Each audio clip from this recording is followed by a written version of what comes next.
Hello, good morning. My name's Jason and I'm one half of the Highwayman. Unfortunately, Steve's not here today. It's his daughter's birthday, so he's off doing something exciting with her.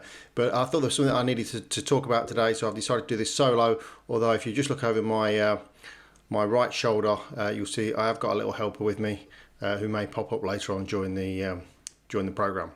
So today I want to talk about Paul Burrell. Now you may or may not have heard of Paul Burrell. Certainly not before Princess Diana died. He was Princess Diana's butler, and none of us really heard of him till after her death. And then obviously he started to make television appearances discussing her life and what's happened. It's gone on to be a bit of a career for him as things happen in the media. As when it's her birthday at the Platinum Jubilee, he's reeled out on stage to relive the time with Princess Diana, and he's almost become the mouthpiece of a dead woman. They ask, what would she say? What would she think? And he's reeled out, and he kind of becomes her mouthpiece, as it were. So needless to say, the Harry and Meghan documentary dropped on Netflix this week, the first part of it, and Paul Burrell's been wheeled out again. And again, just some of the things he's said in this last interview on Lorraine has really got my goat. I think he's a complete hypocrite, to be honest, for what he says. We'll watch it. Tell me what you think at the end of it. I'll comment as we go. As well, we were saying that earlier on, weren't we, Russell, how sad it all was. But Paul, what struck me, and I've only seen the first episode, so I can only go by that, the comparisons with Diana. Diana's presence in that first episode is everywhere, isn't it? Talk about exploiting the princess's image and Talk about exploiting the princess's image. Paul Burrell, you have exploited the princess's image since the day she died. That's all you ever come on television and talk about. And I think you're a bit tight-lipped in the beginning, but you seem to be a lot more freer with the information that you share as time's gone on. I would think you'd be more likely to keep her secrets now that she's been dead over 20 years. It would have been phenomenal for the royal family. Instead, they chose a commercial route. They chose to cash in. They chose the money above everything else. Again, I feel like Paul Burrell, you've chosen the money over everything else. Every chance you get to go on television and talk about Princess Diana, I suppose it's what we all do. At the end of the day, we all exploit what we can to make money. That's what this world's all about. But you can't slag one person off for choosing the money when you've done it yourself. Well, when the British public see this, don't be fooled. Look beyond it, because there's more to the story than they're actually projecting, because this is carefully edited, produced, directed by them to make them look victims.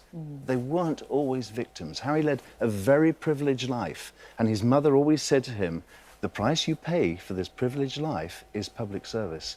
And Harry chose not to do that. He chose to turn his back on this country and on his public service and live a lifestyle in Hollywood. Yeah, I agree with that to a degree, but then he's got a choice. Surely Harry's got a choice not to do this forever. And I don't know whether he's gone about it the right way. I don't agree with what he's done, but if you're given an out from being scrutinised by the cameras constantly, and as I say, they're not doing it the right way, so they are still scrutinised by the cameras, probably more so than they would be. But he's exercised the choice. Would you blame him? Would you want that life? I always think, what would Diana say? What do you think, though? What would have happened? I mean, I know we can speculate. It would not have happened if she'd been here. But she would remind Harry of his position. Here he comes, the voice of Diana in her death. Like, he's the ghost whisperer speaking what she would say. So annoying. I think she would be very upset and unhappy that Harry was saying so much, so many private things, showing so many private images, like the child looking at Granny Diana. Yeah. I thought that was very carefully orchestrated and very private.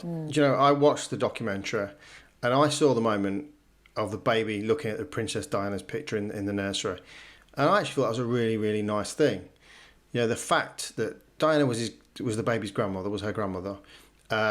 And the fact that she's on the nursery wall for the baby to see, I think is a really nice thing. And people have turned that into something else. He's trying to turn it into something else. I thought it was very staged. Well, of course they're staged with television. Someone said, oh, that'd be a nice photo. But the fact that it's there, I'm sure that baby gets to look at that photograph and is told who that lady is and will be throughout its life. I just think he's bang out of order.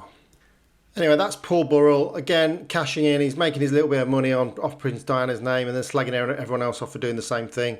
We're going to see him in another week when that next part of the documentary comes out. We'll see him over the coronation and any kind of royal events. But, you know, he annoys me when he comes on television for the best of times just because he's just there talking about this dead person over and over again, trying to make some more money off her.